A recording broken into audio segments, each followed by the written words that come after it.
Arnaldo é um jovem como muitos outros. Durante o dia, vai à escola, fica horas no computador, assiste televisão, enfim, vive um cotidiano mais do que normal. Mas à noite, no sótão de sua casa, tudo se transforma. Ele mergulha nos livros e contempla o céu. Nesses momentos, com a curiosidade aguçada, Arnaldo assume uma nova identidade. Ele é o Geodetetive. As aventuras do Geodetetive. Episódio de hoje, como viajar e chegar no dia anterior. Boa noite, Geodetetive. Parece que tem alguém precisando da sua ajuda. Localizando. Encontrado. Ida Cole, aeromoça de uma importante companhia aérea. Então, Sagan, nada de demora. Me põe em contato com ela já. Geodetetive, é você mesmo? Que prazer te conhecer. Puxa, eu fico muito honrada por você ter reservado um tempinho pra mim. Oi, Ida. Que é isso? Eu é que sempre tenho o maior prazer em atender quem me procura. Mas me diz, qual é a sua dúvida? Bem, sabe que eu fui promovida. E agora eu vou começar a trabalhar nas rotas internacionais. Eu tô bem preocupada com os efeitos da diferença entre os fusos horários. Eu gostaria de entender melhor como que tudo isso funciona. Imagine uma pessoa que faz uma viagem muito longa, com grande mudança de fuso horário. Os horários de comer e dormir serão drasticamente alterados e alguns sintomas como insônia, falta de atenção, irritabilidade e mesmo mudança de hábitos intestinais podem surgir. Em geral, para cada hora de diferença é necessário um dia de adaptação. Por exemplo, em uma viagem do Rio de Janeiro até Milão, normalmente o horário real é alterado em 4 horas. Isso significa que serão necessários aproximadamente 4 dias para uma adaptação completa. Bom, Ida, vamos lá. Antes que eu me esqueça, parabéns pela promoção. Mas você quer saber dos fusos horários, não é? Então presta bastante atenção. Os horários têm relação com o movimento de rotação da Terra, que determina os dias e as noites. Veja, quando numa determinada cidade o Sol está mais alto no céu, a gente diz que essa cidade está no seu meio-dia solar. As cidades que estão localizadas no mesmo meridiano têm todas o meio-dia solar ao mesmo tempo. Isso significa também que elas têm o que a gente chama de mesma hora verdadeira ao longo de todo o dia. Já as cidades que estão em meridianos diferentes têm diferentes horas verdadeiras. Bom, mas se para cada meridiano a gente fosse ter uma hora diferente, ia ser uma baita confusão de horários. Você pensou muito bem. O movimento de rotação leva 24 horas e a Terra gira 360 graus ao longo desse período. Os fusos horários, que definem a hora oficial de cada região, foram estabelecidos a partir de 24 gomos delimitados por 2 meridianos com 15 graus de diferença um do outro. Veja, dentro de cada uma dessas 24 regiões, pode haver horas verdadeiras diferentes, já que a gente tem localidades em meridianos distintos. Além disso, a hora oficial, ou hora do relógio, não respeita exatamente os gomos dados pelos meridianos. Quer dizer, ela sofre alterações determinadas por cada país. Como você vê, a gente tem que estar atento. A hora oficial não coincide exatamente com a hora verdadeira. Por exemplo, o meio-dia solar nem sempre acontece ao meio-dia, quer dizer, às 12 horas. Certo, mas antes da gente continuar, será que você poderia me explicar por que na maioria das vezes eu vejo fusos horários representados em figuras como essa, e não no globo terrestre como você me mostrou? Bom, na verdade, este mapa é uma das muitas representações planas que a gente pode fazer da Terra. Ele se baseia numa coisa que foi muito útil no século XVI, a Era das Grandes Navegações, a projeção de Mercator. Mercator foi o estudioso responsável por esse grande avanço. Mas como ele conseguiu transformar o globo terrestre, que é uma figura tridimensional, em um retângulo que é bidimensional? De uma maneira bastante simplificada, a gente pode descrever o processo assim. Veja, a esfera que representa o globo terrestre é colocada dentro de um cilindro. Cada ponto da esfera, a partir do centro dela, é projetado de uma forma especial em um ponto da superfície lateral do cilindro.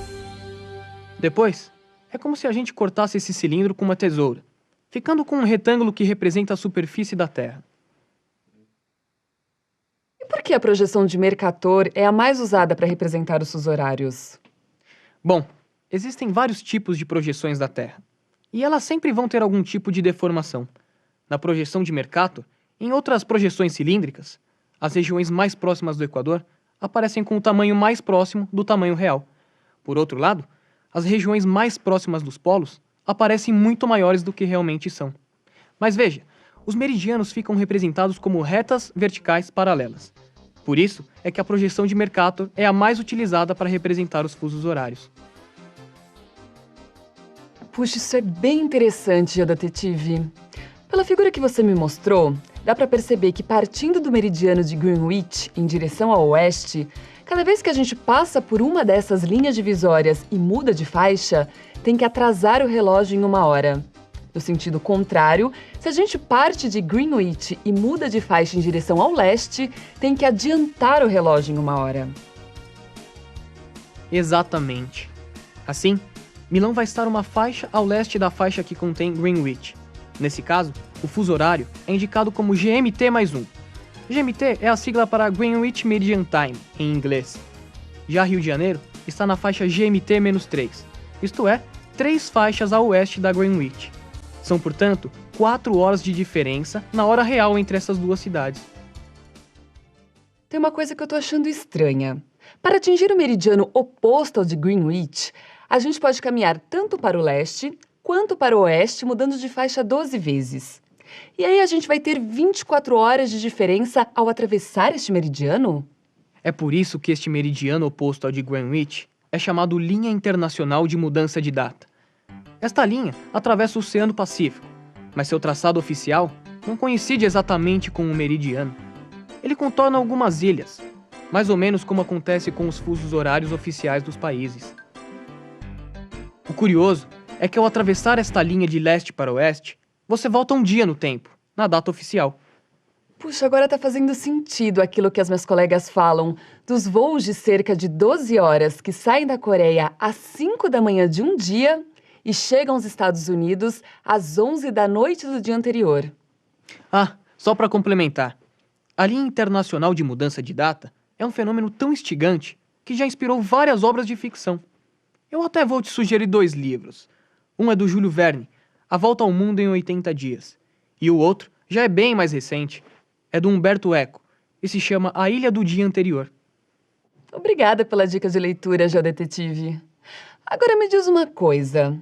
Eu tô percebendo que existe uma grande relação entre o tempo medido no relógio e os meridianos. Você está certa. Veja os antigos navegantes. Eles possuíam métodos para determinar a latitude, mas não conseguiam encontrar um jeito de determinar com precisão a longitude. Eles sabiam que a longitude estava associada ao horário. Sabiam determinar que horas eram em um determinado lugar, utilizando para isso a posição do Sol. Mas faltava um instrumento que indicasse com precisão o horário em outra localidade. No século XVIII, após um desastre marítimo, o governo britânico criou o Prêmio da Longitude. Imagine só, eles estavam oferecendo uma grande quantidade em dinheiro para quem conseguisse encontrar um modo preciso para os navegantes determinarem a longitude. Bom, mas pelo que eu sei, no século XVIII já existiam relógios precisos. Era só levar um desses relógios no navio, acertado pelo horário real de uma localidade de referência, e calcular a longitude com base na diferença entre a hora do lugar em que eles estavam e da localidade de referência. É verdade. Nessa época, existiam relógios bem precisos. Só que eles não funcionavam direito a bordo de um navio, por causa dos movimentos e das mudanças de temperatura e de umidade. E daí o único jeito era criar um relógio à prova de viagem de navio. Eu nunca imaginei que o aperfeiçoamento dos relógios estivesse relacionado com a determinação da longitude. Pois é, e é sempre bom lembrar que a distribuição dos fusos horários não segue rigorosamente os meridianos. Como eu já disse, os fusos dependem das fronteiras dos países e também de questões políticas. Assim, há países que adotam um fuso translado, de meia hora, e também tem casos como o da China, que adota um único fuso horário, embora pudesse adotar 4. No Brasil, são adotados atualmente 3 fusos horários, e a divisão oficial desses fusos é pautada pelos limites territoriais dos estados, de modo que também não coincide com os meridianos defasados de 15 graus. Além disso, é preciso você estar atenta, porque em muitos países, e em parte o Brasil inclusive, é adotado em determinado período do ano o chamado horário de verão, quando os relógios são adiantados de 1 hora. Geodetetive, os seus esclarecimentos foram nota 10. E quando for sair de férias, é só falar comigo, porque a companhia adora fazer um descontinho especial nas passagens de clientes especiais como você. Obrigado, Ida. Bom trabalho e boas viagens para você. Sagan, você sabe que horas são? Geodetetive, eu poderia dizer o horário de qualquer lugar do mundo. Entretanto, acredito que a melhor resposta para a sua pergunta é que está na hora de descansar. Eu confesso que agora essa é a melhor resposta, amigão. Boa noite.